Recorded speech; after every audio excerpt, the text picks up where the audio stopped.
अस्सलाम वालेकुम। वीडियो शुरू करने से पहले आप सबसे रिक्वेस्ट है कि अगर आपने अभी तक हमारा चैनल सब्सक्राइब नहीं किया तो पहले चलकर सब्सक्राइब का बटन दबाएं। अमारा ने घर वालों की मर्जी के खिलाफ जाकर मसूद से कोर्ट मैरिज कर ली थी, जिसकी वजह से घर वालों ने उससे किता ताल्लुक कर लिया था।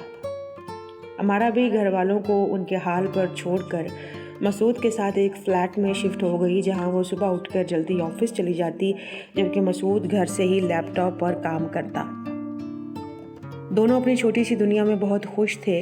अमारा जब शाम ढले ऑफिस से लौट कर आती तो मसूद रात के लिए किचन में खाना बना रहा होता और अमारा को मोहब्बत से खुशामदीद कहता।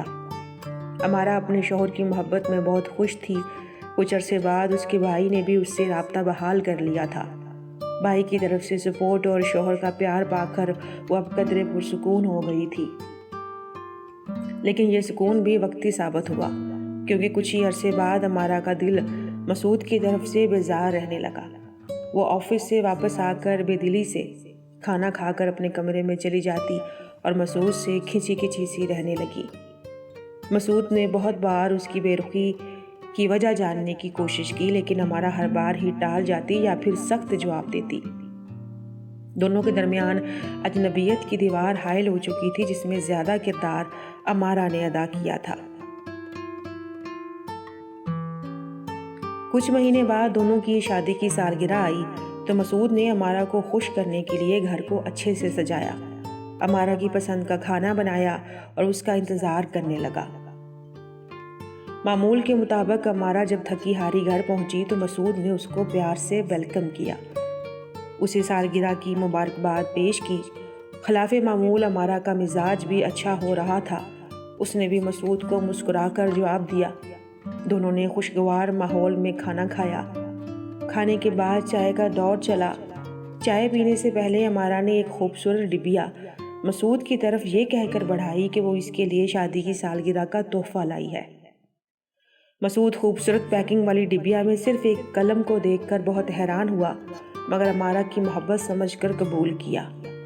अमारा ने लबों पर मुस्कुराहट सजाए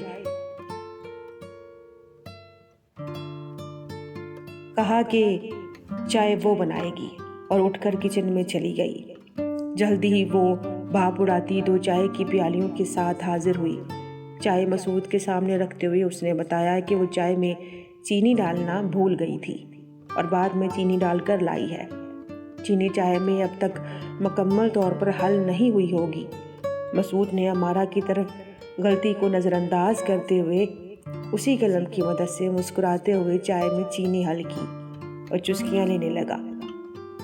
अमारा के सामने मग में जो चम्मच मौजूद थी, अमारा ने उसी से चाय में चीनी हल की। अभी मसूद ने चाय के चंद घूंट ही भरे थे कि उसका तनफ्फुस बुरी तरह से उखड़ने लगा। वो ज़ोर ज़ोर से खांसने लगा।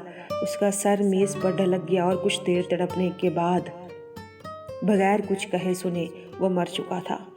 उसके मुंह और नाक से खून और झाग की पतली लकीर बह रही थी और सामने बैठी अमारा आंखों में आंसू लिए धुआं होते चेहरे के साथ माजी में खो गई थी। ये एक सर्द दोपहर थी। मौसम मामूल से ज़्यादा ही सर्द हो गया था। ऐसे में अमारा ने अपने ऑफिस की खिड़की से बाहर झांकते हुए सोचा कि क्यों ना आज जल्दी घर जाकर मसूद के साथ लॉन्ग ड्राइव पर जाया जाए और खुशगवार मौसम में हसीन यादें महफूज कर ली जाए। इस ख्याल के साथ ही वो ऑफिस से घर चली आई। उसके पास हमेशा फ्लैट की दूसरी चाबी ज़रूर होती थी।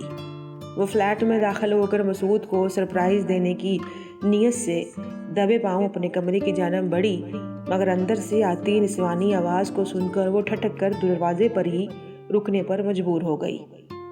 उसका महबूब शौहर उसके बिस्तर पर न सिर्फ एक गैर औरत के साथ गैर अखलाकी हालत में मौजूद था, बल्कि बहुत जल्द उसे मारने का मंसूबा भी तरतीब दे चुका था। अपने शौहर की ज़ुबानी अपनी मौत के बारे में सुनकर अमारा के रोंगटे खड़े हो गए। वो वहीं से पलटकर अपने भाई के घर चली आई, जिसने उससे मंसूबा बना कर दिया कि कैसे मसूद को रास्ते से हटाना है और पुलिस को कहकर ये सब कुछ। और मसूद की मौत भी इस कलम की वजह से हुई जो अमारा ने उसे शादी की सालगिरह पर तोहफे में दिया था। یوں تو امارا نے آج تک مسعود کو لاتعداد تحفے دیے تھے، مگر اس کا سب سے آخری تحفہ انتہائی منفرد اور خطرناک تھا۔